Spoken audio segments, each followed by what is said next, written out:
ఓం నమో భగవతే వాసుదేవాయ. మనం ఈరోజు శ్రీమద్ భాగవత కథామృతంలో మొదటి స్కందంలో 9వ అధ్యాయం చూద్దాం. అది నేను అధ్యాయంలో చూసాం కదా, ధర్మరాజు ఈ జరిగిన మారణహోమానికి మనశ్శాంతిని కోల్పోతారు, అంతా బాధపడుతుంటారు. సో ఆ బాధ పోగొట్టడం కోసం శ్రీకృష్ణుడు ధర్మరాజుని భీష్ముడు వద్దకు తీసుకొస్తారు. అప్పటికే భీష్ముడు అంపశయ్య మీద ఉండి ఉత్తరాయణ పుణ్యకాలం కోసం, మరణం కోసం ఎదురు చూస్తూ ఉంటారు. అలాంటి భీష్ముడు ఒక తీసుకొచ్చి ఆయన్ని మాట్లాడతారు. అప్పటికే భీష్ముడిని చూడడానికి వేదవ్యాసుడు, నారదుడు లాంటి ఎంతోమంది మహర్షులు కూడా అక్కడికి వస్తారు. భీష్ముడు వాళ్ళందరికీ నమస్కరించి ఎదురుగొని కృష్ణుడిని చూసి చాలా ఆనందపడతారు. ఎందుకంటే తన మరణ సమయంలో సాక్షాత్తు భగవంతుడే తన దగ్గర ఉన్నాడు అని, ఇది నా పూర్వజన్మ సుకృతం అని చెప్పి ఆయన భావిస్తారన్నమాట.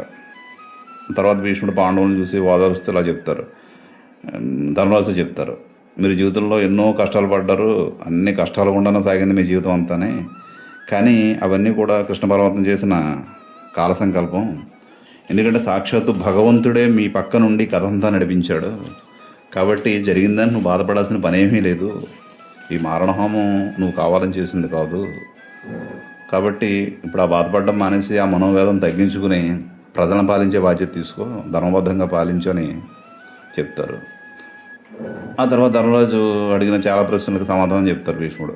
అన్ని ధర్మాల గురించి, దాన ధర్మాలు, రాజధర్మాలు, మోక్ష ధర్మాలు అన్నిటి గురించి చాలా వివరంగా ఉపదేశిస్తారు. కృష్ణుడే ఉపదేశించమంటారు భీష్ముడిని. ఆ తర్వాత ఆ మాటలు విన్నాక ధర్మరాజు మనసులో అజ్ఞానం, బాధ కూడా పూర్తిగా తొలగిపోతాయి. ఇంకా భీష్ముడు తన శరీరాన్ని విడిచిపెట్టేసే సమయం ఆసన్నమైందని చెప్పి గ్రహించి ఆయన తన చూపునే మనస్సునే వేరే ఎక్కడ తిప్పకుండా ఎదురుగా ఉన్న కృష్ణుడి మీద లగ్నం చేసి ఆయన్ని ప్రార్థిస్తారు. ఆ ప్రార్థనలో కొన్ని విచిత్రంగా కూడా ప్రార్థిస్తారు. ఏంటంటే, ఆ రోజు మొన్న కురుక్షేత్రంలో యుద్ధం జరిగేటప్పుడు నేను నీ మీద బాణాలు వేసానని చెప్పి నువ్వు సుదర్శన చక్రం పట్టుకుని నన్ను చంపడానికి వచ్చావు.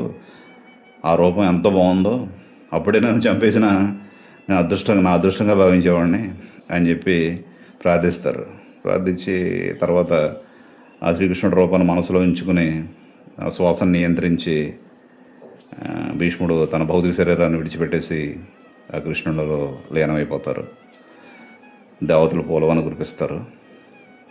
ఆ తర్వాత ధర్మరాజు భీష్ముడికి అంతిమ సంస్కారాలు చేసి హస్తినాపురానికి వచ్చి ధర్మబద్ధంగా రాజ్యాన్ని పరిపాలించడం మొదలు పెడతారు. ఇది 9వ అధ్యాయంలో చెప్పబడింది. రేపు 10వ అధ్యాయం చూద్దాం. అంతవరకు సెలవు. నమస్కారం.